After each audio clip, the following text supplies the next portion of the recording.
des candidats de partis particulièrement dangereux pour la démocratie, la République et pour les conditions d'existence d'une grande partie de la population de notre pays.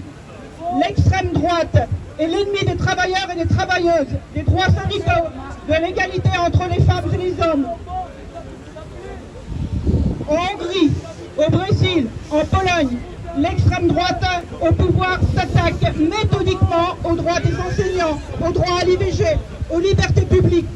L'accession de l'extrême droite à la présidence de la République fera courir les plus graves dangers à notre pays dans un contexte international particulièrement instable. En effet, il est clair que si les politiques libérales favorisent la progression de l'extrême droite, celle-ci, en remettant en cause les fondamentaux même de notre démocratie, constitue bien un danger de nature différente et encore plus grand.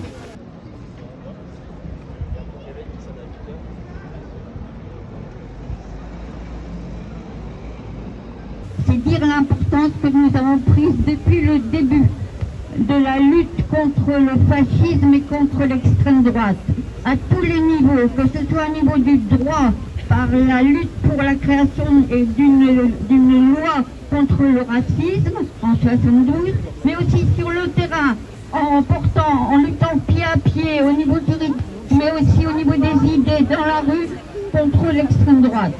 Mais ici, nous avons la possibilité et l'hypothèse de franchir une étape extrêmement grave, c'est-à-dire cette fois l'arrivée et l'institutionnalisation, excusez-moi, du racisme d'État. Et ça, nous ne pouvons pas l'accepter.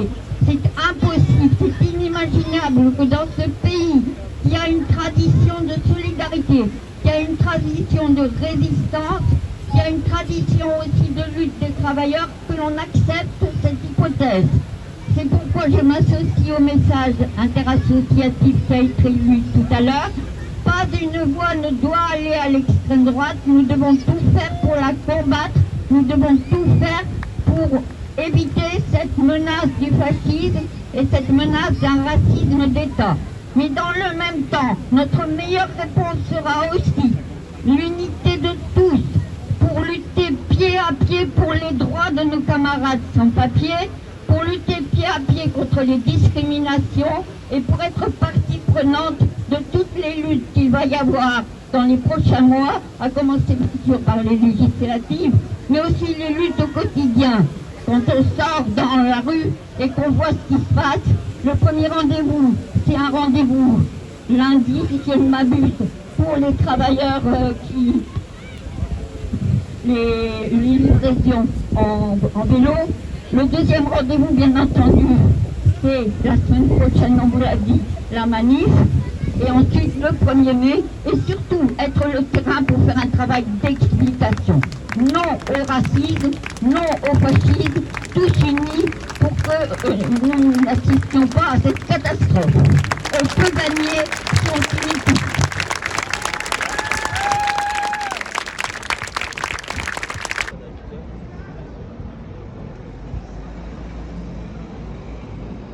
Pas une voix pour l'extrême droite.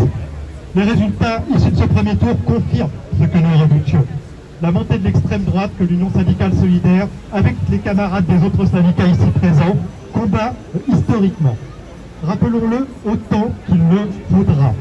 L'extrême droite est fondamentalement à l'opposé de nos valeurs d'égalité, de justice et de liberté.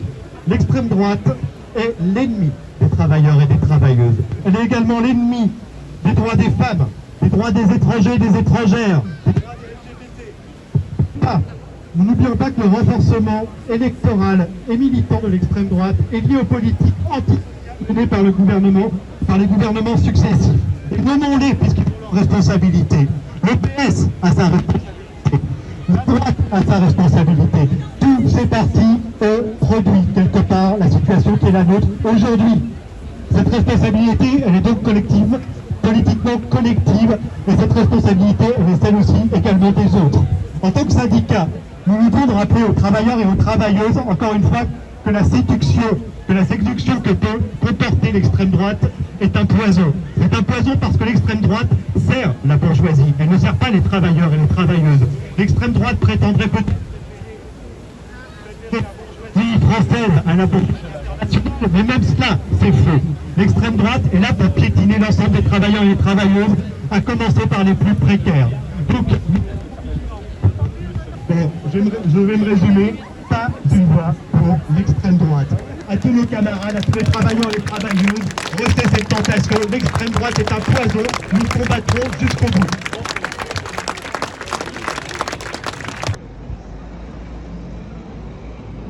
Dire tous pour la dignité. C'est pas souvent qu'on s'exprime dans des rassemblements. Je voudrais vous dire le communiqué qu'on a édité il y a quelques jours. ATD Quart Monde appelle à un vote de refus de l'extrême droite. Le mouvement ATD Quart Monde défend le fait que toute personne porte en elle une valeur fondamentale, inaliénable, qui fait sa dignité. Il ne se reconnaît donc en rien dans les idées du Rassemblement national. Malgré une volonté affichée de dédiabolisation, les fondements idéologiques du Rassemblement national n'ont pas changé.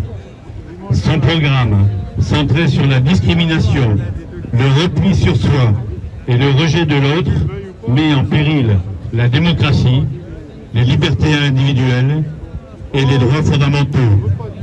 Et là où les droits reculent, nous savons que ce sont toujours les plus pauvres qui en souffrent en premier lieu. Cet appel n'est pas une approbation du bilan du président sortant ou une adhésion à son programme. Nous savons que si l'extrême droite gagne des suffrages, c'est aussi à proportion de la souffrance sociale, du désarroi et du désespoir causés par des décennies de recul et de non-application des droits. Emmanuel Macron doit entendre ce message et faire enfin de la lutte contre la misère une priorité. Depuis trop longtemps, les responsables politiques se sont accommodés de la persistance dans notre pays de plusieurs millions de personnes qui subissent la misère et l'exclusion sociale, sans y opposer un engagement implacable et déterminé. Ils ont permis que s'installent des préjugés délétères menant à des discriminations de toutes sortes. Or, loin des discours qui cherchent les boucs émissaires d'un côté et stigmatisent les plus fragilisés de l'autre, c'est le respect des droits fondamentaux qui constitue la base d'une société ouverte et apaisée, d'une société qui protège tous les citoyens. Se mobiliser contre l'extrême droite, c'est d'abord œuvrer pour un futur désirable, un projet qui donne à espérer et nous rassemble au lieu de nous diviser.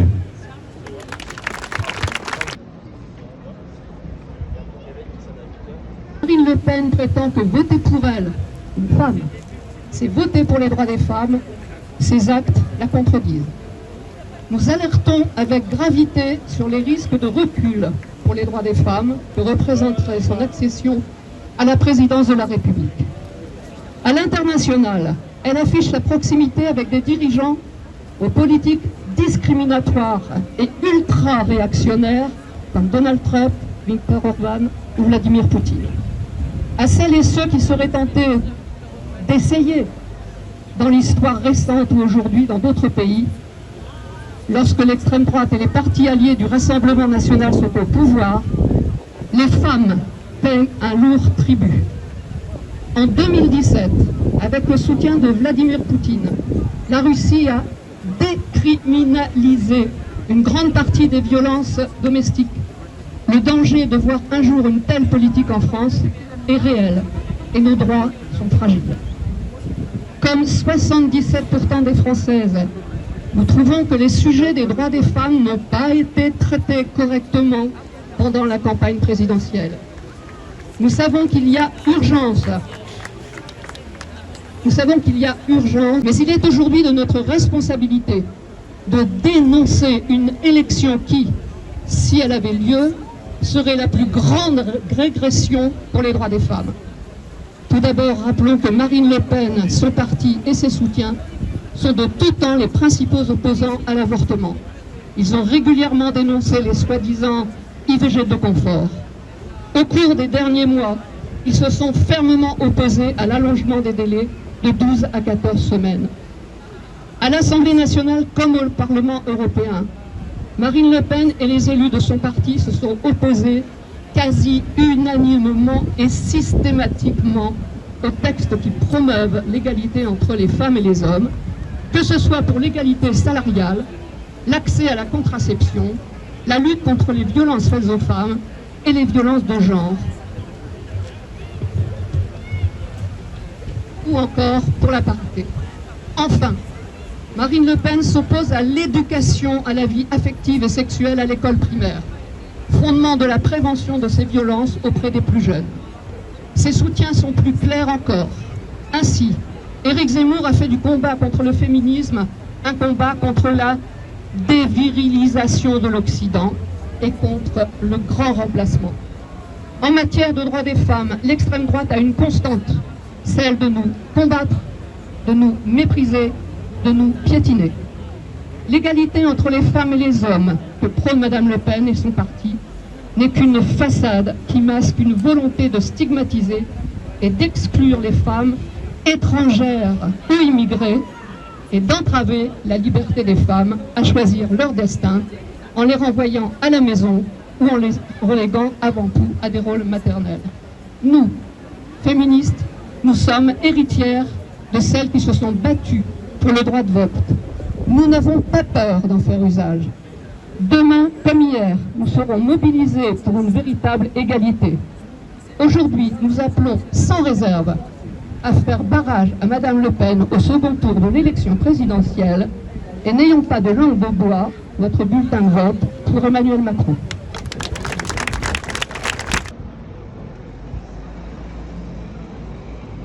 Aujourd'hui, plus que jamais, les discours de haine et les menaces qui pèsent sur l'organisation de notre société par la banalisation du discours de l'extrême droite nous poussent aujourd'hui à effectivement combattre ces discours de haine.